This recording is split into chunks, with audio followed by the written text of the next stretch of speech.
So Safina Party is a party that is founded on social and economic justice. And this party is about creating an opportunity for all Kenyans to live a life of dignity.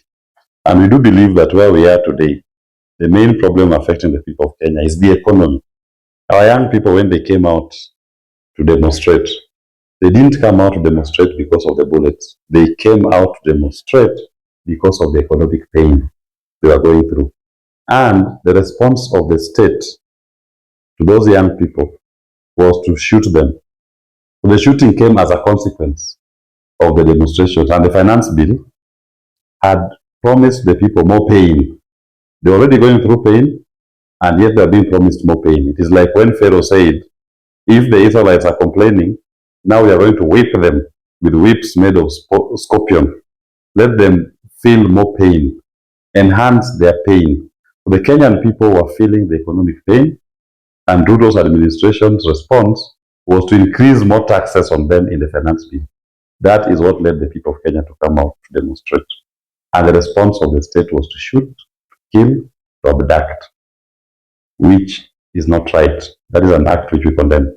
So we do believe as Safina Party that we must deal with the core issue that led these young people to come out. What is the main problem in our economy? Why is the economy not working for the majority of Kenyans, but only working for legacy politicians? This is the economy working for legacy politicians and not the common people. Because the legacy politicians have taken illegal debts, odious debts. People going out of Kenya to take loans in the names of the people of Kenya. The money does not come into Kenya. The only thing that comes to Kenya is the obligation to pay. As Safina Party, we are saying our number one priority will be not to pay for that illegal debt. This financial year alone, we are paying 2.2 trillion Kenya shillings in debt finance. Last financial year, our tax collections were 2.5 trillion. Already tells you there's a problem. And the government's response is to come back to the people of Kenya, increase their charges, levies, and taxes to pay the illegal debts. So we will not pay the illegal debt. And then now we can discuss the consequences when we don't pay that illegal debt. The consequences are very simple. It simply means, for example, why should we not reduce taxes to the people of Kenya? Taxes must be reduced because now the appetite to collect money to pay for illegal debts will not be there. Why should people pay for healthcare? We'll have the money that we've saved from not paying the odious debt to provide healthcare.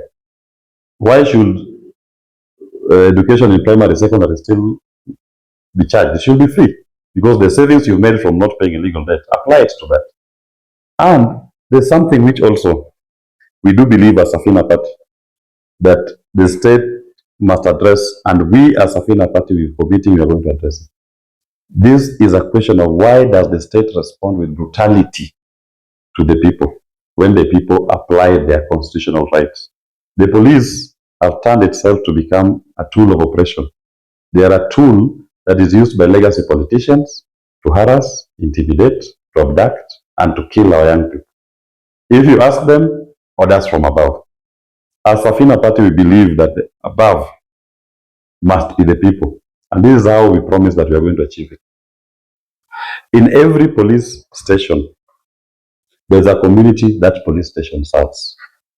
The police is meant to be a service. Just like education is a service, healthcare is a service. If you go to every health center in this country, there is a board that is constituted by the people from that local community that is overseeing the provision of that healthcare services.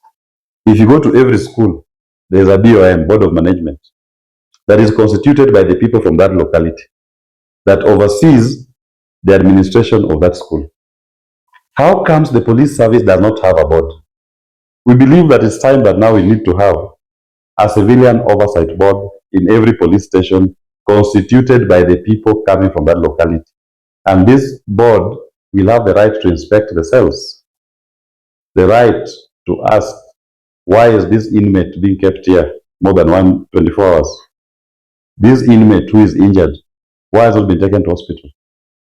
This inmate, why has not been admitted to bail? This is so and so, we know him. Why can't you give him cash bail?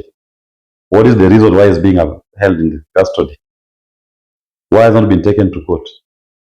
And more importantly, if it happens that the police are responding to an incident and they've used firearms, bullets, the oversight board should have the responsibility to ask, in what circumstances did you fire these bullets?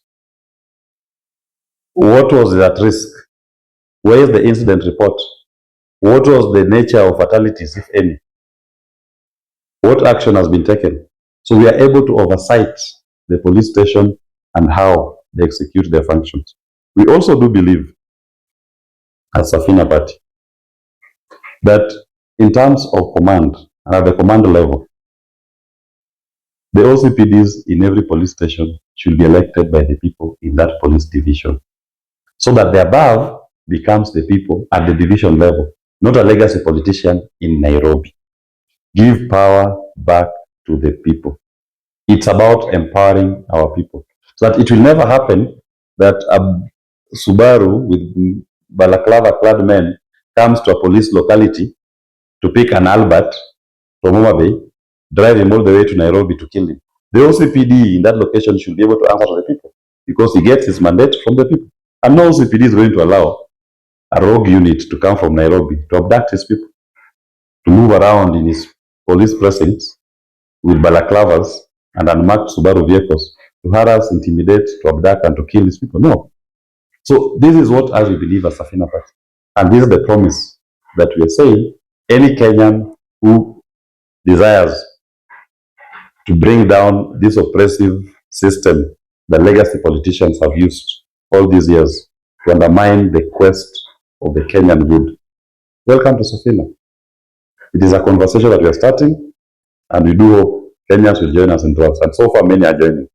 And they are saying we must change the way our governance is done, and we must change the way our politics is done. Politics cannot just be about legacy politicians sharing positions for themselves. Politics should be about providing dignity to every Kenyan. Anybody who wants to join Safina Party, just dial *509#, follow the prompts. If you belong to another political party, nothing stops you from resigning and then applying to join Safina Party. Be part of the conversation, and let's walk this journey to give power back to the people. It's time for economic revolution. It's time for people's empowerment. Some people have asked us if we are going to join these other coalitions that are being formed. And we are very clear. If the coalition is being formed to create positions for legacy politicians, we are sorry. We will not be part of it. We will only form a coalition with the people of Kenya, which is about the issues that are germane to the people. And that coalition will be about what you will do and on which date it will be done. And in the fullness of time, we are going to unleash that document that informs our conversations with the people of Kenya and what will be done differently. And ours will not be based on promises that once you're in office, you will do this. No. It is once you're in office, the people will do this. It will be them who makes the decision. If we say we are reducing taxes, from this date, the tax will be reduced. And it's the people who pay the tax. From that day, don't pay it. It is you who determines. It cannot be that a politician tells you that I will do this, nitaleta, nitatenga. Who are you in the scheme of things? It is the people. What you are tengaing, what you are bringing, it is the people's thing. Why are you bringing? Tell the people that send your commitment to government, less this amount, so that power remains in their hands. That is what Safina Party is about. And any coalition that is discussing personalities, that is not discussing issues, we cannot join it. Ours is a coalition with the people of Kenya on issues. Maybe seen on the 18th, they are going to have an NDC. But they do expect a new leadership structure. Yes, on the 18th of September, Safina Party is going to, we'll be marking our 30th anniversary. Safina Party is 30-year-old this year. And it's a political party that was founded by Paul Mwite, Richard Leakey, Ruri Kigano, Vitobu Imanyara, Fula Buke, Hele Khalifa, very many public spirited Kenyans, Robert Shaw, who gave their all to fight for a better society, a society that guarantees economic justice. So on that day, we'll be marking our 30th anniversary of commitment to pursue economic justice. And we also do believe that the time has come that now Safina needs to take over the leadership of this nation, to provide that which informed the foundation of the political party. So on the 18th of September, we'll be having our Special Delegates Congress, at which forum we'll also unveil the new face and the new leadership of the party. It will be an opportunity for us to celebrate 30-year commitments to human dignity. It will be an opportunity also to unveil the next leap forward of leadership that is going to charter on the quest for a better society. And that will be unveiled to the people of Kenya on that day. And there are many Kenyans who have expressed desire to join, and you'll see new faces, new actors in the political scene who have shown their commitment to help Safina to steer the ship to the desired destination, which is economic liberation and a life of dignity to all Kenyans. We've seen other parties, whenever they're forming their political formation, they claim to be supporting the Gen Z movement, but when they impact the structure, you don't see any Gen Z involved. Maybe is it going to be different in Safina party? Maybe we should be expecting new faces, especially the young people that from this Gen Z. With Safina party, you're going to see the true face of Kenya that mixes all the generations, right from the young, the Gen Zs, to the millennials, to the boomers, because we do believe that our generations are just but an identity. We all have our strengths, and we merge all those strengths together to create a society and a political party that represents the interests and the desires of all groups. We don't believe in having a youth league where somebody sits, youths are told to go and sit in a corner somewhere. When you create a youth league to a young person, that's a political party youth league. So it means there they discuss on the side. As we believe everybody should be on the table, the old and the young. We are all together. Why do you have a youth league that is focused on youth people? You're telling the young people, go and sit there on the side to discuss your issues. On the main table, where issues of the party are being discussed. On the main table, where issues of the country are being discussed. That is where we want our young people to. And you will see the face. You will not see the traditional faces of politicians at the political party launch. No, relaunch. No. You're going to see the face of Kenyans who are agitating and demanding for a better society for all of us. Okay, so I've also seen the by-election going on this time. And we've not seen Safina party participating actively. Maybe what the reason and what the plan going forward? Our primary focus at this stage was to relaunch the party, which has taken most of our energy. Possibly once we have relaunched our political party, we'll now pay attention to the by-elections. Because to us, by-elections are not the main issue affecting Kenyans, is the economy. That is where our focus is. So we want to make sure that the engine of the ship is well oiled, is well serviced, it is sparkling new, ready to lead Kenyans to economic liberation. So the by-elections should not distract us from the key quest. But we received lots of interest actually from persons who want to contest under Safina party. But we've not just given too much primacy to those by-elections because of what we've been working on to make sure that the engine is well oiled, revved, and ready to take off. And on the 18th, the vessel sails. It will be Safina. Okay, so maybe give us a parting shot